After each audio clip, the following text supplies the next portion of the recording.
አባ እንትን ፈልጌ ነበር እንዴ የፈለኩትን ሳታቅ ነው እንዴ የምትለኝ ምንድነው የፈለከው እሺ በህልም አይስክሬም አይቼ ነበርና አማሪ እንድትገዛልኝ አረ እውነት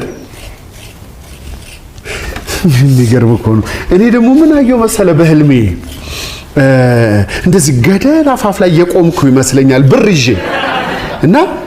እንዴ ተንጠልጥዬ ልወድቅ ይመስለኛል ግን አልወድቅም ንፋሱ ብሩን ሊወስድብኝ ሲል እንዴ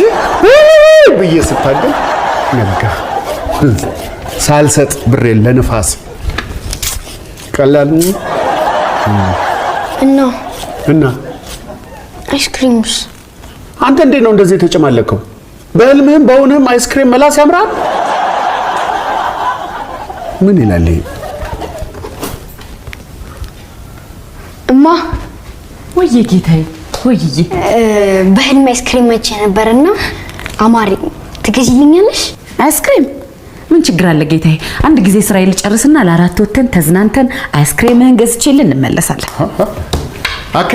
አካሄድ በቃ ተው አባታችሁ አይሄድም እኛ ለሶስት ወተን ዘና ብለን እንመለሳለን ማማዬ ውድድ ነው ማድረግ ጌታዬ እሰይ እሺ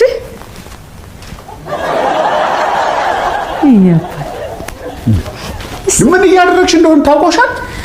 ምን አደረኩ ልጆቹን ያጨማለቅሻቸው እኮ ነው ታዲያ እንዳንተ መከልከል ነበረብኝ እኔ ከለከልኩትን አንቺ እንዴት ትፈቅጃለሽ አቋማችን አንድ መሆን የለበትም ቆይ አንተ ሁሉንም ነገር እየከለከልካቸው ቢጠለው ሳያስፈራም አንቺን እንደማይጠሉሽ በምን እርግጠኛ ሆንሽ ወይ በስ ያውን እያየክ እማዬ ውድድ አደረግሻለሁ ብሎ ሲስመኝ አረ ሄኖክ እንዴ አንተ ሄኖክ በስዬ እንዴ ወይ ሄኒ እንደማይወደኝ እንደሚጠላኝ ይናገራል አንተ ሄኖክ በስዬ ደግሞ አንተ ትልቅ ሰው አይደለ እንዴ ከህፃን ጋር ምን ላይ ያጋባል አንተ ሄኖክ በቃ ይወጣሽ